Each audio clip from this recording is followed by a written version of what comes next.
करना है। तो मैं भाई राजीव जी को आगे के उद्बोधन के लिए आमंत्रित करता हूं, भारत की स्वर्णिम अतीत को आपके सामने प्रस्तुत करने के लिए। परम पूजनीय स्वामी जी, भारत स्वाभिमान के सभी सम्माननीय बहनों भाइयों, भारत देश का भूतकाल कैसा था, अतीत कैसा था, इसके बारे में मुझे आपसे कुछ बात कहनी है।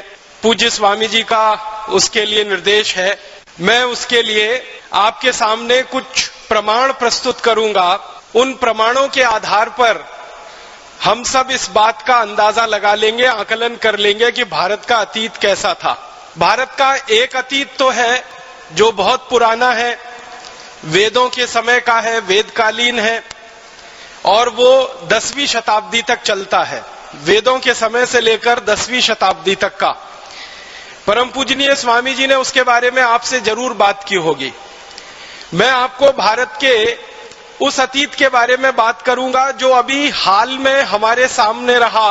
150-200 साल पहले तक, 18वीं शताब्दी तक, 17वीं शताब्दी तक, 16वीं शताब्दी तक, 15वीं शताब्दी तक, माने आज से लगभग 100-150 साल पहले से शुरू करके और पिछले 1000 साल का जो भारत का इतिहास है कैसा है वो, उसके बारे में थोड़ी सी बात करूंगा। और एक जानकारी आपको स्पष्टता के लिए देना चाहता हूं, वो ये कि भारत के इतिहास पर, भारत के अतीत पर दुनिया भर के 200 से ज्यादा विद्वान इतिहास विशेषज्ञों ने बहुत ज्यादा शोध किया है, बहुत शोध किया है। और दुनिया भर के ये 200 से ज्यादा विद्वान शोधकर्ता, इतिहास के विशेषज्ञ भारत के बारे में क्या कहते रहे हैं, इनमें से कुछ विशेषज्ञों की बात आपके सामने रखूंगा। सभी विशेषज्ञों का रखना बड़ा मुश्किल है क्योंकि 200 विशेषज्ञों का काफी समय जाएगा, लेकिन उसमें से जो प्रमुख हैं, मुख्य हैं, ऐसे 8-10 विशेषज्ञों की बात आपके सामने रखूंगा। और ये सारे विशेषज्ञ भारत से बाहर के हैं। कुछ अंग्रेज हैं, कुछ स्कॉटिश हैं, कुछ अमेरिकन हैं, कुछ फ्रेंच हैं, कुछ जर्मन हैं। ऐसे दुनिया के अलग अलग देशों के विशेषज्ञों ने भारत के बारे में जो कुछ कहा है, लिखा है और उसके जो प्रमाण दिए हैं, उन पर बात मुझे कहनी है। सबसे पहले एक अंग्रेज की जानकारी मैं आपको दूं। उसका नाम है थॉमस बेव मैकॉले, टीबी मैकॉले जिसको हम कहते हैं। ये भारत में आया, करीब 17 वर्ष इस देश में रहा। सबसे ज्यादा जो अंग्रेज अधिकारी इस भारत में रहे उनमें से उसकी गिनती होती है मैकॉले की। और जब वो भारत में रहा तो भारत का काफी उसने प्रवास किया, यात्राएं की। उत्तर भारत में गया, दक्षिण भारत में गया, पूर्वी भारत में गया, पश्चिम भारत में गया। और अपने 17 साल के भारत के प्रवास के बाद वो इंग्लैंड गया और इंग्लैंड की पार्लियामेंट में, हाउस ऑफ कॉमन्स में उसने एक लंबा भाषण दिया। उस भाषण का थोड़ा सा अंश परम पूजनीय स्वामी जी द्वारा लिखित जो पुस्तक है शंखनाद, उसमें आप पढ़ सकते हैं।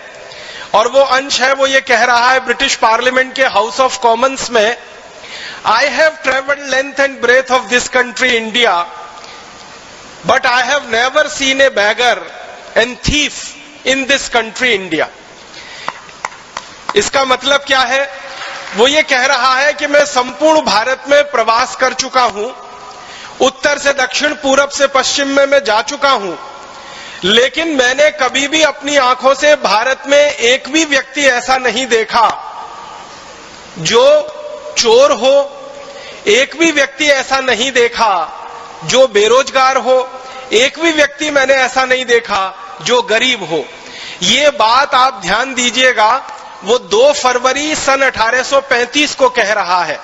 माने आज से अगर हम ये जोड़ेंगे तो लगभग 160-170 साल पहले वो ये बोल रहा है कि एक भी व्यक्ति भारत में गरीब नहीं है, बेरोजगार नहीं है, चोर नहीं है। वो ये कह रहा है। इसका माने भारत में गरीबी नहीं थी, बेरोजगारी नहीं थी, और चोरी कोई क्यों करेगा जब कोई गरीब नहीं है, बेरोजगार नहीं है।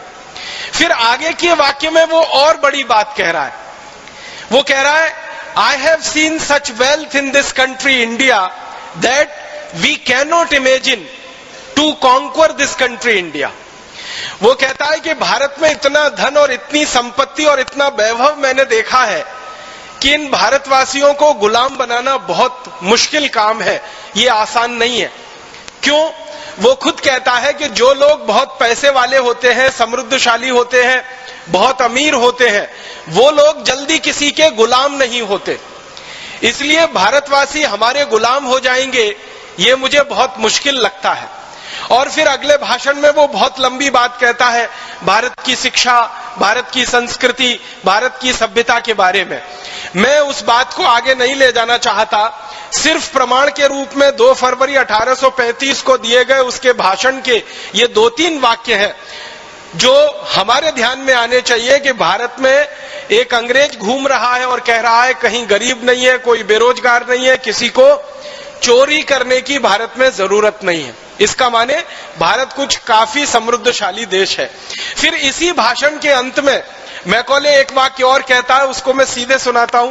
वो कहता है कि भारत में जिस व्यक्ति के घर में भी मैं कभी गया तो मैंने देखा कि वहां सोने के सिक्कों का ढेर ऐसे लगा रहता है जैसे कि चने का या गेहूं का ढेर किसानों के घरों में रखा जाता है। माने सामान्य घरों से लेकर विशिष्ट घरों तक सबके पास सोने के सिक्के इतनी अधिक मात्रा में होते हैं कि वो ढेर लगाकर उन सिक्कों को रखते हैं। और वो कह रहा है कि भारतवासी कभी इन सिक्कों को गिन नहीं पाते क्योंकि गिनने की फुर्सत नहीं होती है, इसलिए वो तराजू में तौल कर रखते हैं। किसी के घर में 100 किलो सोना होता है, किसी के घर में 200 किलो होता है, किसी के घर में 500 किलो होता है। इस तरह से सोने का हमारे भारत के घरों में भंडार भरा हुआ है। ये एक प्रमाण मैकॉले का भाषण ब्रिटेन की संसद में 2 फरवरी 1835 को। इसके बाद इससे भी बड़ा एक दूसरा प्रमाण मैं आपको देता हूं। एक अंग्रेज इतिहासकार हुआ, उसका नाम है विलियम डिग्बी। ये बहुत बड़ा इतिहासकार माना जाता है इंग्लैंड में। अंग्रेज लोग इसकी बहुत इज्जत करते हैं, इसका बहुत सम्मान करते हैं।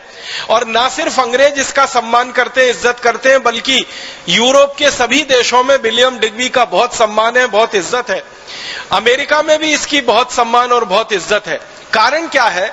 विलियम डिग्बी के बारे में कहा जाता है कि वो बिना प्रमाण के कोई बात नहीं कहता और बिना दस्तावेज के, बिना सबूत के वो कुछ लिखता नहीं है, इसलिए इसकी इज्जत पूरे यूरोप और अमेरिका में है। वो विलियम डिग्बी भारत के बारे में एक बड़ी पुस्तक लिखा है। उस पुस्तक का एक अंश थोड़ा सा सुनाता हूं आपको। उसने तो अंग्रेजी में लिखा है, मैं सीधे हिंदी करके बताता हूं। विलियम डिग्बी कहता है कि अंग्रेजों के पहले का भारत विश्व का सर्वसंपन्न कृषि प्रधान देश ही नहीं बल्कि एक सर्वश्रेष्ठ औद्योगिक और व्यापारिक देश भी था। अंग्रेजों से पहले का भारत खाली खेती वाला भारत नहीं था, कृषि वाला भारत नहीं था, वो औद्योगिक और व्यापारिक देश भारत था जो सर्वश्रेष्ठ था। उसके शब्द पर गौर कीजिएगा, वो कह रहा है सर्वश्रेष्ठ, माने दुनिया में भारत के मुकाबले उस जमाने में कोई भी देश नहीं था। और ये बात वो कब कह रहा है? 17वीं शताब्दी में वो कह रहा है। माने आज से अगर हम गिनना शुरू करें तो लगभग 300 साल पहले के भारत के बारे में विलियम डिग्बी कह रहा है कि सारी दुनिया के देशों में भारत औद्योगिक रूप से, व्यापारिक रूप से और कृषि के रूप में सर्वश्रेष्ठ देश है। माने कृषि उत्पादन हमारा सबसे अच्छा है, औद्योगिक उत्पादन दुनिया में सबसे ज्यादा है और व्यापार भी हम दुनिया में सबसे ज्यादा करते हैं। उसके आगे वो कहता है कि भारत की भूमि इतनी उपजाऊ है जितनी दुनिया के किसी देश में नहीं। फिर आगे कहता है कि भारत के व्यापारी इतने ज्यादा होशियार हैं जो दुनिया के किसी देश में नहीं। फिर वो आगे कहता है कि भारत के जो कारीगर हाथ से कपड़ा बनाते हैं, उनका बनाया हुआ कपड़ा, रेशम का तथा अन्य कई वस्तुएं पूरे विश्व के बाजार में बिक रही हैं। और इन वस्तुओं को भारत के व्यापारी जब बेचते हैं तो बदले में इन वस्तुओं के वो सोना और चांदी की मांग करते हैं जो सारे दुनिया के दूसरे व्यापारी आसानी के साथ भारतवासियों को दे देते हैं। इस वाक्य को ठीक से समझिए। वो कह रहा है कि भारत का कपड़ा, भारत की अन्य वस्तुएं दुनिया के बाजार में बिकती हैं और भारतवासी इनको सोने के बदले में बेचते हैं। माने हम कपड़ा बेचते हैं तो सोना लेते हैं हम दूसरी वस्तुएं बेचते हैं तो सोना लेते हैं। सोने के बदले में ही भारत के व्यापारी इन वस्तुओं का विनिमय दूसरों से करते हैं, क्योंकि ये वस्तुएं सर्वश्रेष्ठ हैं और दुनिया में कोई भी दूसरा देश इनको बना नहीं सकता, क्योंकि इनकी कारीगरी और इनका हुनर सिर्फ भारत और भारत के ही पास है। फिर वो इसी में आगे कहता है कि भारत देश में इन वस्तुओं की उत्पादन के बाद की जो बिक्री की प्रक्रिया है वो दुनिया के दूसरे बाजारों पर निर्भर है, और ये वस्तुएं जब दूसरे देशों के बाजारों में बिकती हैं तो भारत में सोना और चांदी ऐसे प्रवाहित होता है जैसे नदियों में पानी प्रवाहित होता है, और भारत की नदियों में पानी प्रवाहित होकर जैसे महासागर में गिर जाता है, वैसे ही दुनिया की तमाम नदियों का सोना चांदी भारत में प्रवाहित होकर भारत के महासागर में आकर गिर जाता है। और वो अपनी पुस्तक में कहता है कि दुनिया के देशों का सोना चांदी भारत में आता तो है, लेकिन भारत के बाहर 1 ग्राम सोना और चांदी कभी जाता नहीं है। कारण क्या है? वो कहता है कि भारतवासी दुनिया में सारी वस्तुओं का उत्पादन करते हैं, लेकिन वो कभी किसी से खरीदते कुछ नहीं है। मतलब सीधा सा ये है कि भारत आयात कुछ नहीं करता है, इंपोर्ट कुछ नहीं करता है। जो भी कुछ है भारत, वो सिर्फ एक्सपोर्ट और निर्यात ही करता है। इसका मतलब बहुत साफ है कि आज से 300 साल पहले का भारत निर्यात प्रधान देश था। एक भी वस्तु हम विदेशों से नहीं खरीदते थे और वस्तुओं को बेचकर हम सोना चांदी सारी दुनिया से लेकर आते थे। विलियम डिग्वी जैसा एक बड़ा इतिहासकार हुआ, वो फ्रांस का हुआ। उसका नाम है फ्रांसवा पिराड। फ्रांसवा पिराड ने 1711 में भारत के बारे में एक बहुत बड़ा ग्रंथ लिखा है और उसमें उसने सैकड़ों प्रमाण दिए हैं। उस ग्रंथ में से एक छोटा सा प्रमाण मैं आपको प्रस्तुत करना चाहता हूं।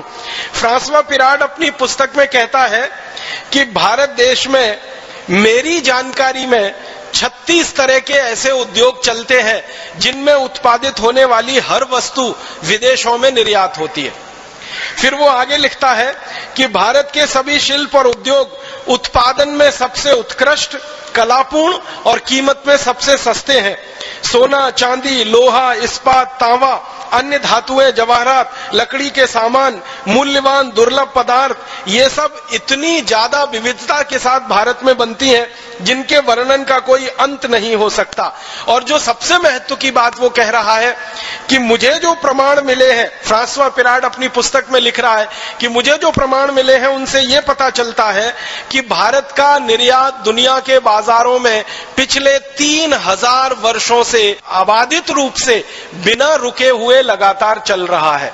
ये बात वो 1711 में लिख रहा है और कह रहा है कि पिछले 3000 साल से भारत का निर्यात दुनिया के बाजारों में चल रहा है। इसका माने आप अंदाजा लगाइए, 17वीं शताब्दी में, उससे 1000 साल पहले 7वीं शताब्दी में, और उससे 1000 साल पहले, और उससे 1000 साल पहले, अगर ये पूरी गणना हम करते जाएं तो महात्मा बुद्ध के जन्म से लगभग 500 वर्ष पहले, हमारे देश के तीर्थंकर महावीर स्वामी के जन्म से लगभग 650 वर्ष पहले भारत दुनिया के सभी देशों के बाजारों में सबसे ज्यादा निर्यात करने वाला देश है। 3000 साल की गिनती फ्रांसवा पिराड ने भारत के बारे में निकाली है। फिर उसके बाद एक स्कॉटिश है जिसका नाम है मार्टिन। वो इतिहास की पुस्तक में भारत के बारे में कहता है कि ब्रिटेन के निवासी, इंग्लैंड के निवासी जब बर्बर और जंगली जानवरों की तरह से जीवन बिताते रहे, तब भारत में दुनिया का सबसे बेहतरीन कपड़ा बनता था और सारी दुनिया के देशों में बिकता था। और ये मार्टिन नाम का जो स्कॉटिश हिस्टोरियन है, ये कहता है कि मुझे ये स्वीकार करने में कोई शर्म नहीं है कि भारतवासियों ने सारी दुनिया को कपड़ा बनाना और कपड़ा पहनना सिखाया है। और वो कहता है हम अंग्रेजों ने और अंग्रेजों के सहयोगी जातियों के लोगों ने भारत से ही कपड़ा बनाना सीखा है और पहनना भी सीखा है। फिर वो कहता है कि रोमन साम्राज्य में जितने भी राजा और रानी हुए हैं वो सभी भारत के कपड़े मंगाते रहे हैं, पहनते रहे हैं और उन्हीं से उनका जीवन चलता रहा है। एक फ्रांसीसी इतिहासकार है 1750 में, उसका नाम है टेवर्नी। वो क्या कह रहा है? वो कह रहा है भारत के वस्त्र इतने सुंदर और इतने हल्के हैं कि हाथ पर रखो तो पता ही नहीं चलता कि उनका वजन कितना है। सूत की महीन कताई मुश्किल से नजर आती है। भारत में कालीकट, ढाका, सूरत, मालवा में इतना महीन कपड़ा बनता है कि पहनने वाले का शरीर ऐसा दिखता है कि मानो वो एकदम नग्न है। माने कपड़े की बुनाई इतनी बारीक है कि अंदर का शरीर भी उसमें से दिखाई देता है। वो कहता है इतनी अद्भुत बुनाई भारत के कारीगर जो हाथ से कर सकते हैं वो दुनिया के किसी भी देश में कल्पना करना संभव नहीं है। फिर उसके बाद एक अंग्रेज है विलियम वॉर्ड, वो कहता है कि भारत में मलमल का उत्पादन इतना विलक्षण है, ये भारत के कारीगरों के हाथों का कमाल है। जब इस मलमल को घास पर बिछा दिया जाता है और उस पर ओस की कोई बूंद गिर जाती है तो वो दिखाई नहीं देती है, क्योंकि ओस की बूंद में जितना पतला रंग होता है, माने जितना हल्का रंग होता है, उतना ही हल्का वो कपड़ा होता है। इसलिए ओस की बूंद और कपड़ा आपस में मिल जाते हैं, अलग अलग दिखाई नहीं देते। इतनी बारीक बुनाई भारत के कपड़े की है। आपने बहुत बार इतिहास में एक वाक्य सुना होगा कि भारत में बनाया हुआ कपड़ा एक छोटे से अंगूठी से, रिंग में से खींचकर बाहर निकाला जा सकता था। वो 13-14 मीटर का लंबा थान होता था। वो वाक्य इसी इतिहासकार ने लिखा है जिसका नाम है विलियम वॉर्ड। वो ये कहता है कि भारत का 13 गज का एक लंबा कपड़ा हम चाहे तो एक छोटी सी रिंग में से पूरा खींचकर बाहर निकाल सकते हैं। इतनी बारीक और इतनी महीन बुनाई भारत के कपड़े की यहां पर होती है। फिर वो कहता है कि भारत का 15 गज का लंबा थान, आप गज तो समझते ही हैं, मीटर से थोड़ा छोटा होता है। अगर 15 गज की मैं बात करूं तो वो लगभग 14 मीटर के बराबर बैठेगा। तो 14 मीटर लंबा थान या 15 गज का लंबा थान, वो कह रहा है कि उसका वजन 100 ग्राम से भी कम होता है। अब आप कल्पना करिए, 15 गज का इतना बड़ा थान, उसका वजन 100 ग्राम से भी कम होता है। वो कह रहा है कि मैंने बार बार भारत के कई थानों का वजन किया है, हर एक थान का वजन 100 ग्राम से भी कम निकलता है। और कुछ थान का वजन तो ग्रेन में उसने तौला है। ग्रेन एक इकाई होती है, अंग्रेजी इकाई है। जैसे हम सुनार के पास जाते हैं ना, सुनार सोने को तौलता है, तो एक तौल होती है जो 10 ग्राम की होती है और एक तौल 10 ग्राम से भी कम की होती है। तो तोला जिसको हम कहते हैं ना, वो 10 ग्राम का होता है। तोला से छोटी एक इकाई होती है जिसको रत्ती कहते हैं, रत्ती। तो रत्ती 10 ग्राम से भी छोटी होती है। तो वो विलियम वॉर्ड कह रहा है कि भारत के बहुत सारे थान को मैंने तौला तो पता चला कि उनका कुल वजन लगभग 15 से 20 रत्ती के आसपास है। इतने कम वजन के भी भारत में कपड़े बनते हैं और इतनी बारीक बुनाई भी होती है। और वो कहता है विलियम वॉर्ड कि हम अंग्रेजों ने तो कपड़ा बनाना सन 1780 के बाद शुरू किया है। भारत में तो पिछले 3000 साल से कपड़े का उत्पादन होता रहा है और सारी दुनिया में बिकता रहा है। एक और अंग्रेज अधिकारी का थोड़ा सा बताऊं, थॉमस मुनरो नाम का एक अंग्रेज अधिकारी है। वो मद्रास में गवर्नर रहा है और लंबे समय तक वो गवर्नर रहा है। गवर्नर रहते समय किसी राजा ने उसको एक शॉल भेंट में दे दिया और जब उसकी नौकरी पूरी हो गई थॉमस मुनरो की, तो वो भारत से वापस लंदन चला गया। लंदन की संसद में उसने एक दिन अपना बयान दिया सन 1813 में, और वो कह रहा है कि भारत से मैं एक शॉल लेके आया, उस शॉल को मैं 7 वर्षों से उपयोग कर रहा हूं, उसको कई बार धोया है और प्रयोग किया है, उसके बाद भी उसकी क्वालिटी एकदम बरकरार है और उसमें कहीं कोई सिकुड़न नहीं है। मैंने पूरे यूरोप में प्रवास किया है, एक भी देश ऐसा नहीं है जो भारत की ऐसी क्वालिटी की शॉल बनाकर दे सके। भारत ने अपने वस्त्र उद्योग में सारी दुनिया का दिल जीत लिया है और भारत के वस्त्र अतुलित और अनुपमेय मानदंड के हैं, जिसमें सारे भारतवासी रोजगार पा रहे हैं। और इस तरह से लगभग 200 इतिहासकार हैं, सभी का बताना थोड़ा मुश्किल है। आप अंदाजा लगा सकते हैं कि फ्रांसीसी इतिहासकार हो तो, स्कॉटिश इतिहासकार हो तो, अंग्रेज इतिहासकार हो तो, या इसके अलावा जर्मन का कोई या अमेरिका का कोई, सारे इतिहासकार जो भारत के बारे में शोध करते हैं वो ये कहते हैं कि भारत के उद्योगों का और भारत की कृषि व्यवस्था का, भारत के व्यापार का सारी दुनिया में कोई मुकाबला नहीं है। अब इसके आगे एक छोटी सी जानकारी मैं देना चाहता हूं। अंग्रेजों की संसद में भारत के बारे में समय समय पर बहस होती रही है। तो सन 1813 में भारत के बारे में एक बहस हो रही है और उस बहस के समय जो अंग्रेजी सांसद बात कर रहे हैं उनमें कई सारी रिपोर्ट है, कई सारे सर्वे हैं, सर्वेक्षण है जिनका हवाला दिया जा रहा है। तो ऐसी ही एक रिपोर्ट का हवाला मैं आपके सामने रखता हूं। अंग्रेजों की संसद में बहस हो रही है कि भाई भारत की आर्थिक स्थिति क्या है और कैसी है। तो भारत की आर्थिक स्थिति के बारे में कहा जा रहा है कि सारी दुनिया में जो कुल उत्पादन होता है उसका 43% उत्पादन अकेले भारत में होता है। आप जरा भारत के भूतकाल का अंदाजा लगाइए, अतीत का जरा अंदाजा लगाइए कि पूरी दुनिया में मान लीजिए 100 अरब डॉलर का उत्पादन होता हो उस जमाने में, तो 33 अरब डॉलर का उत्पादन अकेले भारत में होता है। इसको एक दूसरे तरीके से समझने की कोशिश करें कि सारी दुनिया में अगर 100 रुपए का माल बनता है तो 33 रुपए का माल अकेले भारत में बनता है। अब आप जरा देखिए, दुनिया में 200 देश हैं, 200 देशों में कुल मिलाकर उत्पादन है वो 57% है और भारत अकेले में जो कुल उत्पादन है वो 43% है। माने सारी दुनिया के 200 देशों में से 2-4 को छोड़कर एक तरफ कर दें और भारत अकेला एक तरफ हो जाए तो कई देशों का उत्पादन भारत के अकेले उत्पादन के बराबर बैठता है। इतना बेहतरीन उत्पादन करने वाला ये देश रहा है। और ये आंकड़ा सबसे पहली बार अंग्रेजों की संसद में सन 1813 में कोट किया गया। बाद में इसी आंकड़े को अंग्रेजों ने 1835 में कोट किया और 1840 में भी कोट किया। और अंग्रेजों का ये कहना है कि सन 1840 तक भारत का उत्पादन सारी दुनिया में सबसे अधिक है और वो कुल दुनिया के उत्पादन का 43% है। अब मैं थोड़ी तुलना करूं तो आपको बात समझ में आएगी। आज अगर सारी दुनिया के कुल उत्पादन की बात की जाए तो अमेरिका देश का कुल उत्पादन सारी दुनिया के कुल उत्पादन का लगभग 25% है। और थोड़ा आगे बढ़े तो अमेरिका के साथ चीन नाम के देश का कुल उत्पादन पूरी दुनिया के उत्पादन का लगभग 23% है।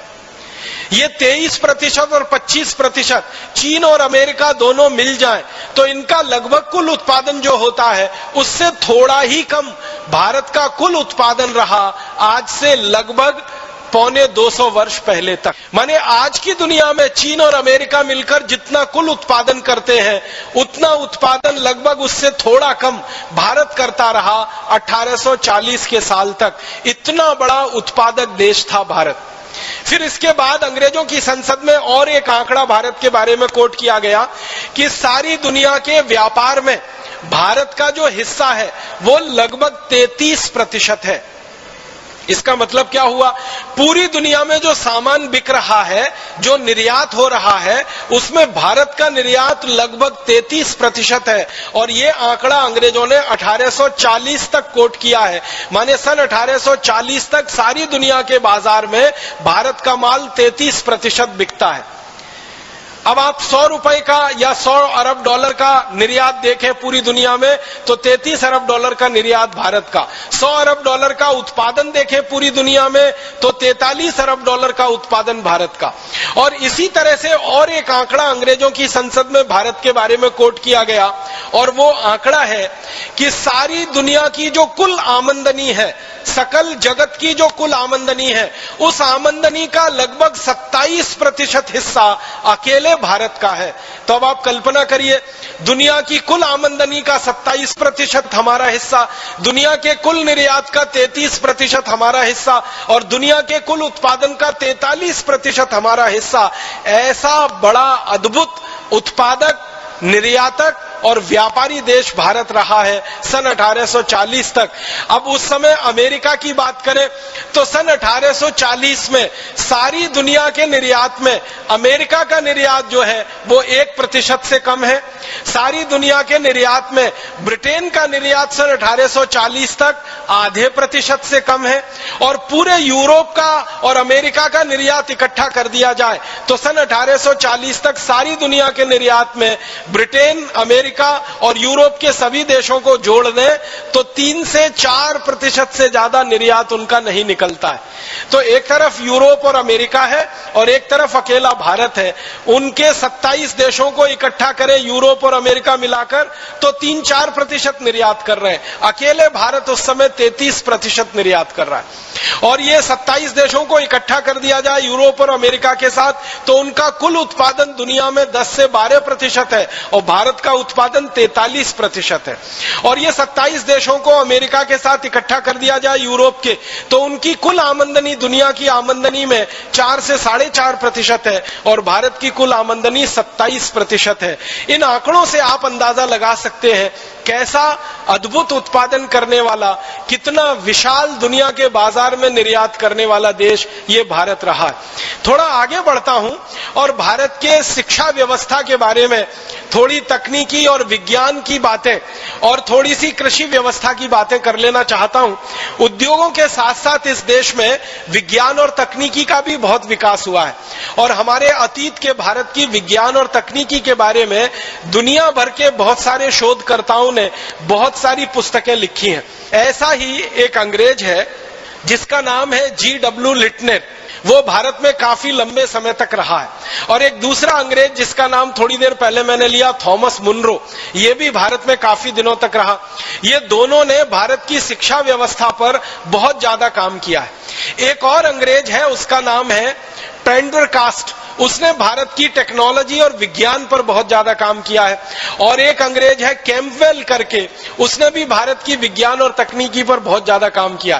कैम्पबेल का एक छोटा सा वाक्य मैं आपको सुनाता हूं। वो ये कहता है, जिस देश में उत्पादन सबसे अधिक होता है ये तभी संभव है जब उस देश में कारखाने हो, और कारखाने किसी देश में तभी संभव है जब वहां पर कोई तकनीकी हो, टेक्नोलॉजी हो, और टेक्नोलॉजी किसी देश में तभी संभव है जब वहां पर विज्ञान हो, और विज्ञान किसी देश में मूल रूप से शोध के लिए अगर प्रस्तुत है तभी उसमें से तकनीकी का निर्माण होता है।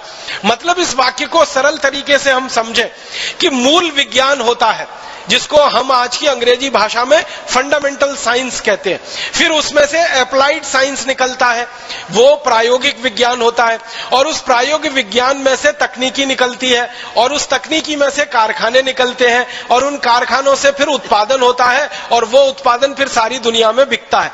तो ये बात अगर कैम्पबेल कहता है कि भारत में टेक्नोलॉजी हजारों साल से रही है तो कारखाने भी रहे होंगे, तो उसके बारे में जब खोज की गई तो पता चला कि 18वीं शताब्दी तक इस देश में इतनी बेहतरीन टेक्नोलॉजी रही है स्टील बनाने की जो दुनिया में कोई आज कल्पना नहीं कर सकता। स्टील बनाने की जो टेक्नोलॉजी भारत में रही है, लोहा इस्पात बनाने की जो टेक्नोलॉजी भारत में रही है, वैसी दुनिया में किसी देश के पास नहीं है। अंग्रेजों का ये जो अधिकारी है कैम्पबेल, वो ये कहता है कि भारत का बनाया हुआ लोहा, भारत का बनाया हुआ इस्पात सारी दुनिया में सर्वश्रेष्ठ माना जाता है। उसके बारे में वो एक मुहावरा दे रहा है और वो कह रहा है कि इंग्लैंड में या यूरोप में अच्छे से अच्छा जो लोहा बनता है वो भारत के घटिया से घटिया लोहे का भी मुकाबला नहीं कर सकता। ये कैम्पबेल सन 1842 में कह रहा है। वो ये कह रहा है कि इंग्लैंड और पूरे यूरोप में अच्छे से अच्छी जो स्टील बन रही है वो भारत की घटिया से घटिया स्टील का भी मुकाबला नहीं कर सकती। माने भारत की घटिया से घटिया स्टील भी इंग्लैंड और यूरोप की अच्छे से अच्छी स्टील से अच्छी है। उसके बाद एक जेम्स फ्रैंकलिन नाम का अंग्रेज है, बहुत बड़ा उसको जो है धातुकर्मी विशेषज्ञ माना जाता है। वो ये कहता है कि भारत का स्टील दुनिया में सर्वश्रेष्ठ है। यूरोप में सबसे अच्छा स्टील इस समय बनता है स्वीडन में, लेकिन भारत का स्टील उससे कई गुना अच्छा है। भारत के कारीगर स्टील को बनाने के लिए जो भट्टियां तैयार करते हैं, जिनको हम अंग्रेजी में ब्लास्ट फर्नेस कहते हैं, वह दुनिया में कोई नहीं बना पाता। वो कहता है कि इंग्लैंड में लोहा बनाना तो हमने 1925 के बाद शुरू किया। भारत में तो लोहा 10वीं शताब्दी से ही हजारों टन में बनता रहा है और दुनिया के देशों में बिकता रहा है। वो ये कहता है कि मैं 1764 में भारत से स्टील का एक नमूना लेके आया था। मैंने इंग्लैंड के सबसे बड़े विशेषज्ञ डॉक्टर स्कॉट को स्टील दिया था और उनको ये कहा था कि लंदन रॉयल सोसाइटी की तरफ से आप इसकी जांच कराइए। डॉक्टर स्कॉट ने भारत की उस स्टील की जांच कराई तो कहा कि ये भारत का स्टील इतना अच्छा है कि सर्जरी के लिए बनाए जाने वाले सारे उपकरण इससे बनाए जा सकते हैं जो दुनिया में किसी दूसरे देश के पास उपलब्ध नहीं बनाई जाती है। ऐसे 100 से ज्यादा उपकरण सर्जरी के लिए बनाए जाते हैं। तो डॉक्टर स्कॉट कह रहे हैं इस बात को 1764 में कि दुनिया में किसी भी देश के पास सर्जरी के लायक बनाने वाला स्टील नहीं है क्योंकि उनकी क्वालिटी अच्छी नहीं है, लेकिन भारत का स्टील जो मेरे पास आया है ये इतना अद्भुत है कि इससे सर्जरी के सारे उपकरण हम बना सकते हैं। फिर वो अंत में कह रहे हैं कि मुझे ऐसा लगता है कि भारत का ये स्टील हम पानी में भी डाल के रखें